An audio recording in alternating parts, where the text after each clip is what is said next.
Essentially, the aim of this channel is use up what you have. We don't always want to go out and buy specific things for a specific meal to be able to create a dish that we want to make. I really fancy moussaka for tea. Now, we're vegetarian, so we don't eat lamb, so that's out of the window. We could use vegetarian mince. I've got a bit of vegetarian mince in, but I've got a load of corn chicken pieces, so I'm going to use that. I might just chop it up smaller. It might just be a chunky moussaka. I also don't have many potatoes. I've got some, but I've got some sweet potatoes, so I'm going to use those. I have got an aubergine, but I'm saving that for something else. However, if you've watched this channel before and seen my previous videos, you know I have got thousands of courgettes. So I'm going to use courgette. This is the channel Trying to Get By. If you've not been here before, welcome, and if you have, welcome back. So we're making moussaka, sort of.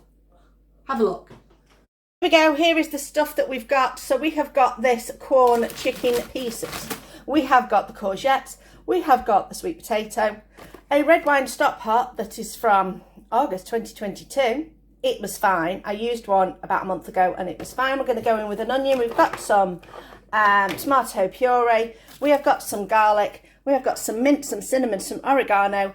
We could also use a tin of tomatoes, but we have got these. So this is going to take a little bit more cooking down because I've got these, and I'm not going to de-seed them and peel them because I'm generally too lazy to be able to do anything like that. So my main prep to start with is chopping all these tomatoes, slicing these potatoes up and cutting these into long strips. I want them a little bit thicker than if I was using the potato peeler, so I'm going to use a knife to do that. I'm not going to prep these other than slice them. I'm not too worried about them leaching any particular moisture because this dish will need some moisture. These I'm going to par cook in some boiling water just for a few minutes, just to set them off a little bit quicker, because I don't want them to be in the oven. I don't want the dish to be in the oven for too long. It's going to be more a case of just cooking it through for the last little bit and also making a lovely toasty bechamel on top. The onions are in the pan sauteing. I just gave those a rough chop. The garlic I've only chopped into sort of a, let's see if you can see that. Oh, there you go. Just again, a rough chop. The potatoes I've not cut that way for little discs. I've cut them at an angle so that they're more on the bias, or just even straight down. So they're just a bit longer, and I think it'll fill the pan a little bit nicer when we are doing it. So I'm just going to pop those in a pan at the side, ready to have some boiling water poured on them. I'd say the onions are just doing their thing. Once the onions have cooked for a little bit of time, I'm going to put the garlic in, and then I'm going to put the tomatoes in. So the next thing I'm going to do is just rough chop all these tomatoes. Alright, I'm popping the garlic in now. Once I can scoop it up. There we go. I'm not going to cook that too long, just for a second or two. I'm going to get my tomato puree and add that, because that's going to give it the richness. Right, there we go. Right, that's that used up, so that needs to go on my shopping list. There we go. While I remember, give that a mix. Cook your tomato puree out for a few minutes. Then you won't get that harsh, bitter flavour. Right, I've got my boiling water to cover my sweet potatoes. There we go. I'm going to put them on a low heat just for a few minutes. It's like I say, it's just to take that initial, just putting that pan lid on from the other pan. That'll take the initial toughness out. If you notice at the bottom, we've got this. That's not burnt, that's fond, that's flavour. Just pour a bit of water on there. Do that. And then it lifts up. I mean, granted, if it's completely black, yeah, you're probably burnt, but this is not. And you'd smell if it was burnt as well, but that's come up and that's added richness and flavour to there. We're going to go in with some herbs and spices. So I've got a little bit of mint. This is my mint from the garden that I dried and then ground up in my smoothie maker, so it's gone to more of a nearly a powder. So we're just going to put a little sprinkle of that in. I don't want too much because I don't want it to taste like chewing gum. Now strangely, I don't like cinnamon that much in a sweet dish, but I love it in this dish. So we're going to go, this is a, what teaspoon is this? This is a half teaspoon. So we're going to go with a heaping half teaspoon. And then oregano, a good heaping half teaspoon as well. Right, that's those. Put the right lid back on the right one. Give that another little mix. And that's the start of your flavour bomb. Next, red wine stock pot. If you've not got this, it's not essential. If you've got a bit of Henderson's relish, or if you're a meat eater and you don't mind Worcester sauce, because that's got anchovies in, put some Worcester sauce in. But I'm going to go in with that. This is just, like I say, just an enriching it. And now all the fresh tomatoes are going in. I'm going to get my handy dandy scraper to scoop these up because that's a lot easier. There we go. Now these are going to cook. I'm going to cook mine for quite a while because I want to make sure the flavours are nice and enriched. So I'm going to put this on a low heat. The tomatoes are going to release a lot of their liquid, so again that fond at the bottom is going to release off. So these are on a low heat. I'm going to pop the lid on once everything else has boiled through. I want this to go quite dark. Now I could at the end of this puree it. I'm not sure whether I am or I'm not. We'll have to see how much it's cooked down, but I want that to cook down really, really, really well. And once that's cooked down, I will add the meat pieces to it. So this is bubbling away nicely. I've just given it a bit of a mix and I had a little bit of a taste, and it's tasting good so far, but I still want to thicken it slightly and cook those tomatoes a bit more. Sweet potatoes, 5 minutes in the boiling water, taken out, and I've just popped those on the plate to cool. And in here we are starting our bechamel. So this is half fat to flour. I've just used I Can't Believe It's Not. I'm just going to turn it down slightly. And I'm just going to mix in the plain flour. Give this a good old mix, and we're going to cook out that flour, so we're going to just mix it for a few minutes.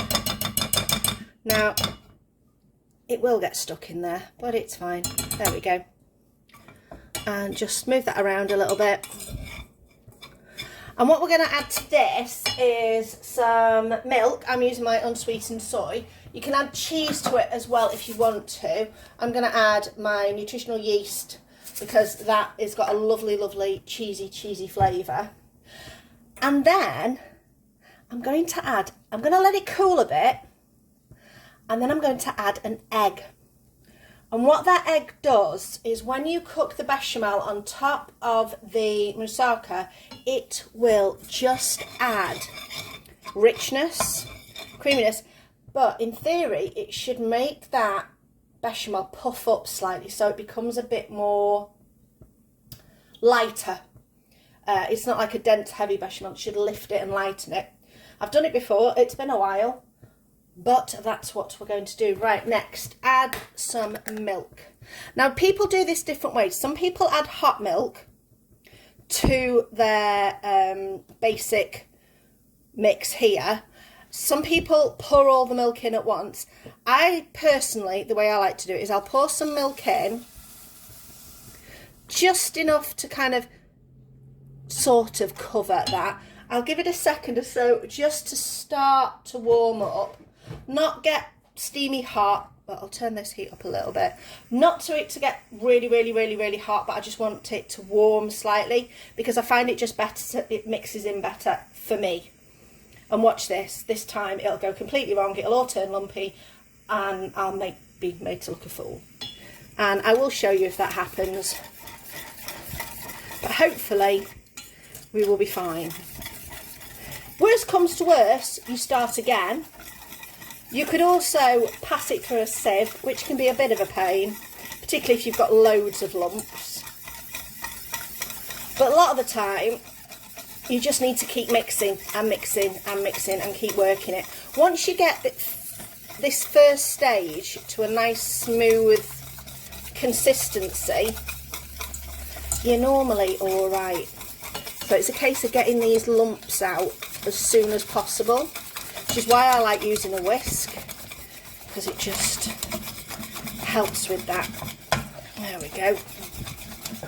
So again, if this gets a bit too tight and it's getting hard to mix, I will pour in a bit more milk. Again, wait a few seconds, wait for it just to warm slightly so it's not freezing cold out of the fridge, and then I will start mixing again. Probably splash it all everywhere, but just go slowly. And it's just a case of melting all that bechamel into, you know, the pre-bit you've already done into the milk. And like I say, hopefully we will not end up with a lumpy bechamel. Let's get most of that off. There we go.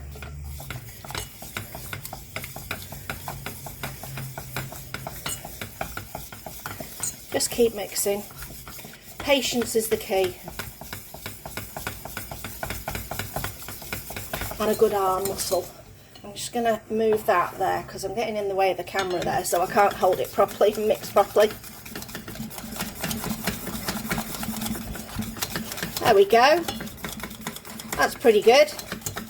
But obviously we want this thinner to be able to pour on top, so we're going to add a bit more milk, but all the lumps have pretty much disappeared. So again, a bit more, let it warm, and go again. Now I'm not going to cut away from this. I want you to see the process right to the end, so you know I'm not cheating and cutting away and going, oh look, and there we go, it's wonderful, and I've made it, and I didn't really. See, splashed milk. Knew I'd do that. Not too bad, only one splash. Now when I add the nutritional yeast, that's going to thicken it as well. And if you were adding cheese, that would thicken it as well. You add as much or as little as you like, depending on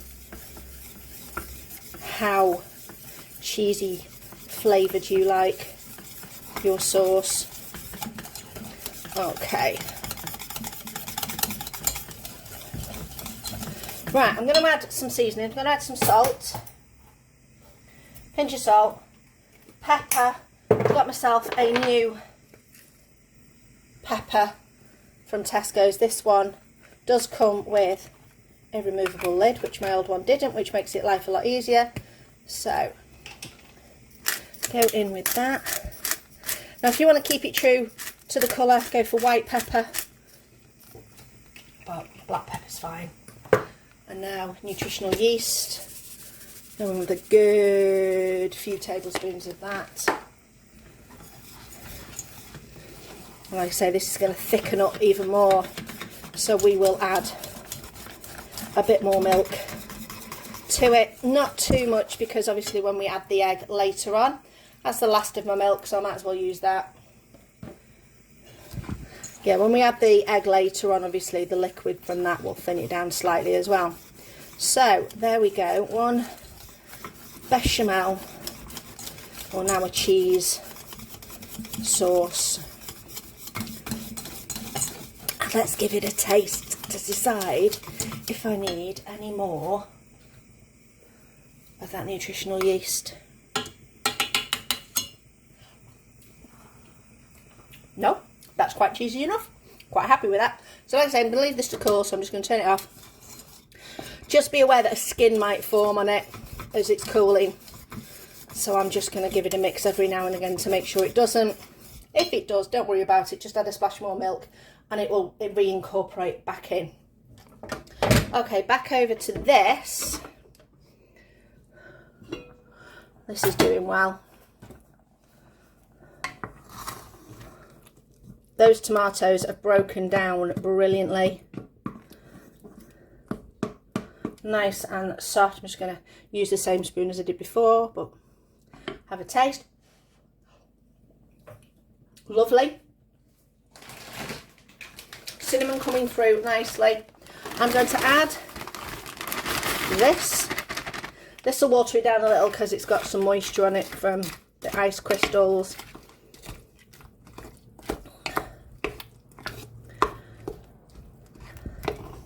Now I'm not going to cook this anymore. I am just going to leave it. The heat that is in this pan, with it being cast iron, will continue to cook everything, especially if I keep the lid on, just until the corn has cooked through and mostly defrosted, but also, cooked through. Anyway, here we go. Move that out of the way. That out of the way. I've got my dish that we're going to be using. Got my knife, got my courgettes, and all we're going to do is carefully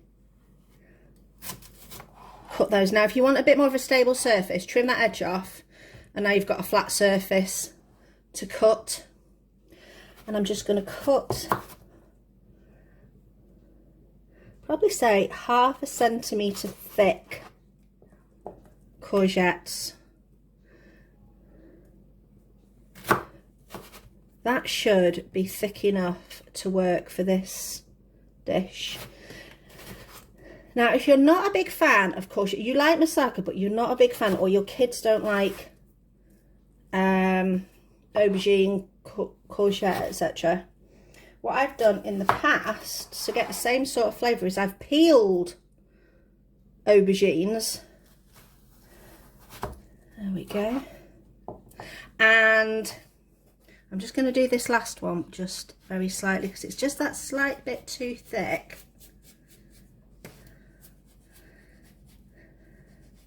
There we go. Peel them and just chop them into cubes and just add it to the dish so that it's still in there. It still adds the flavour, but you've not got to worry about somebody saying, but I don't like it.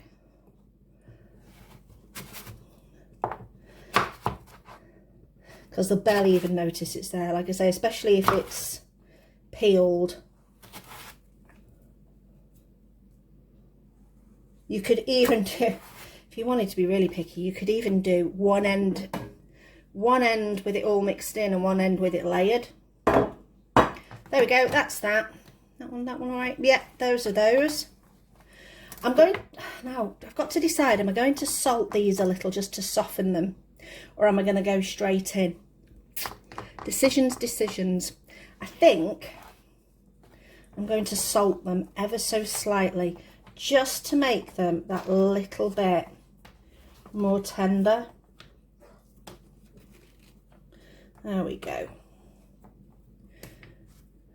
So I'll just draw out a little bit of that moisture. Now most of this salt won't stay on there. There we go.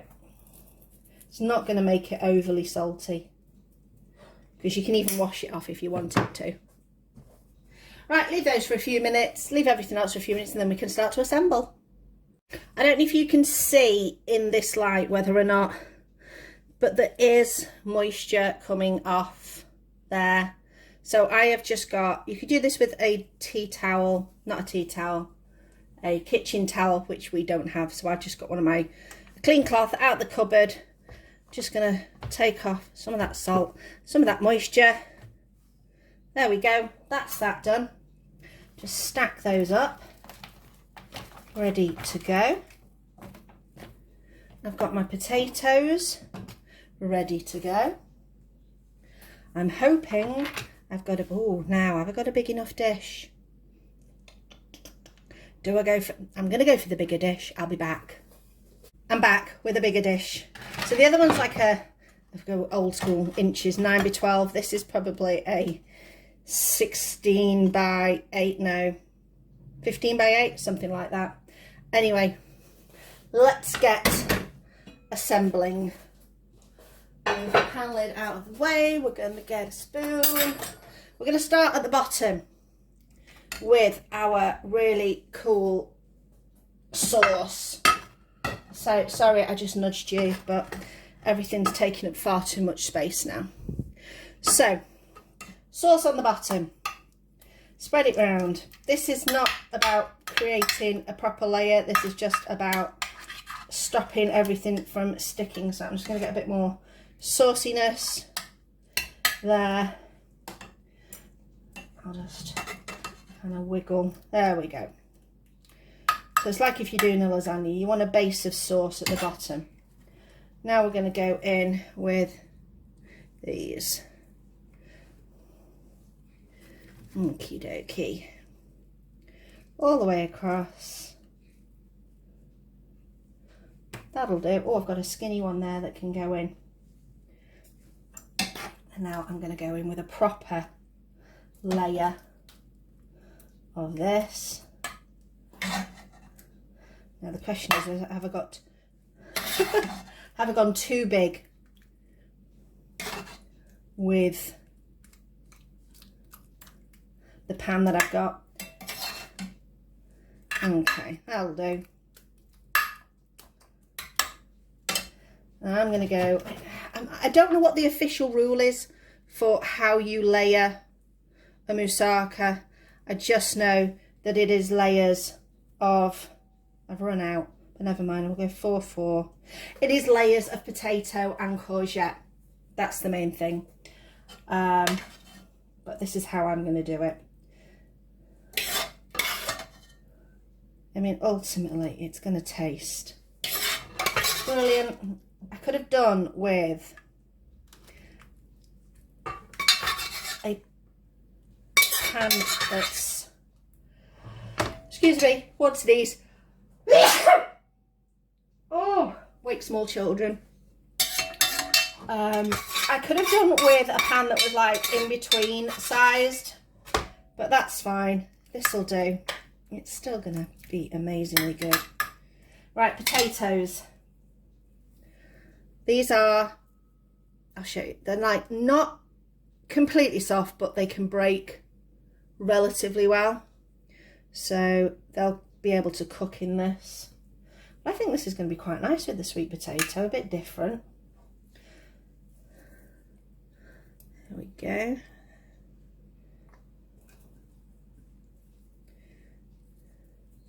Make sure I have plenty of this. Fill all the gaps. So we've got a good potato layer.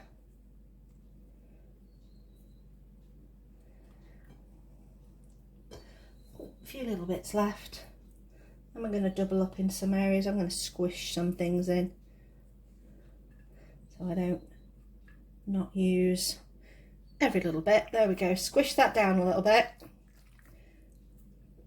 Okay, I'm just going to wipe my hands. Put that to the side. I'm going to move that pan out of the way. I'm going to get our bechamel, which, as you can see, has got a little bit of a skin on, but we can just beat that in. This has cooled down. It's not completely cold, but it is cooled, because I don't want to put an egg in and end up with a scrambled egg. So here we go. Egg on the side. And whoop, oh dear. Stick that back on. I think I need a bit of glue on there. And whisk that in. Now it starts to go, if you've ever made a cake and added eggs late, it just looks like it's curled up. It's fine, it will come back together. You just need to vigorously mix it all together.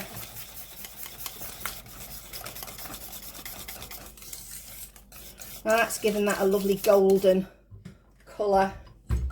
Just shutting the cupboard because I didn't want it in the way.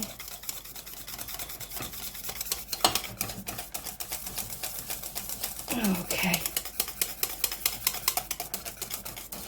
Now if you do have the odd little bit that's not completely mixed in at this stage, don't worry about it. It will be fine. It'll all melt in once you are done. So use your spatula down the middle,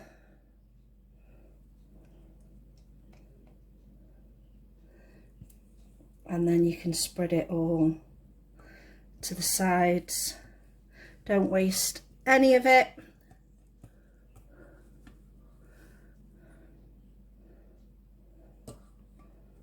There we go. Done. Now just very carefully spread this out to cover all your potato. You kind of want to go up the sides as well, just to make sure that that way you know you've kind of created a proper layer. Plus you'll get really nice crispy edges. Now where's my offset spatula? There it is. This is quite useful just to finish it off.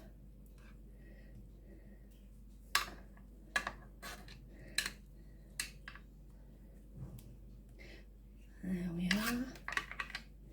Now if you don't manage to completely cover everything, it'll still be good. I think I've just about managed it. If I get all these scrapings off here, we should be pretty good. Now when it's cooking as well, it will kind of melt and spread a bit, so don't stress too much. So there we go. There is our prepped, not moussaka. Please, if you are Greek, don't come for me in the comments. I'm sure there are plenty of Greek grandmas who would be like, yeah, use what you've got. I don't think grandmas or in Italian or nonnas and yayas and everybody be like that would be too precious over things, because they know what it's like to work to a budget, to use what you have, and follow the principles that we kind of do. Sorry, I'm just nicking a little bit of sauce off the side of the pan just to make sure it's nice. Right, this is going to go in the oven in a bit. It's not quite time for Chris to come home, but I will pop it in the oven at probably 180 fan, but I'm going to put it in the top oven, so that is going to be on at 200. And the way to tell it's done, your top's going to be brown, your underneath's going to be nice and warm. Simple as that. So I've cooked this in the top oven because it's the smaller oven and it uses less energy. You can see boiling and a bubbling. This took about 45 minutes from cold. Ooh, and it's heavy as. I'm going to put that on the side and just get something to take it out of the tray. There we go. So that is moussaka, not moussaka. So we've got the layers of the courgette sticking out of the back, the corn, sweet potato. Let's have a bit of a taste of that.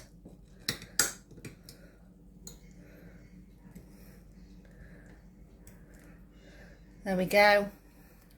I'm going to bring the camera around. Look at that though. That looks so good. So there we go. Let's have a blow and a taste.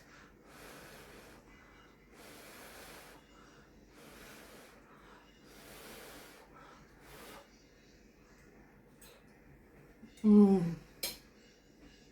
Mmm.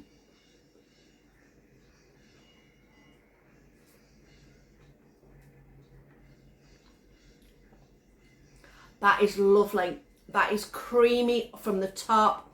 That has got the courgette, still got a slight bite to it. The sweet potatoes are so lovely and soft. The corn is really, really good. Use what you have got. There is no point making a dish based on what is in the recipe. Not necessarily. You can adapt, change, make it be versatile on what is happening in your kitchen and in your pan.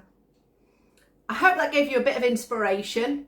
Thanks for watching. Please do the liking and subscribing, and I'll see you next time.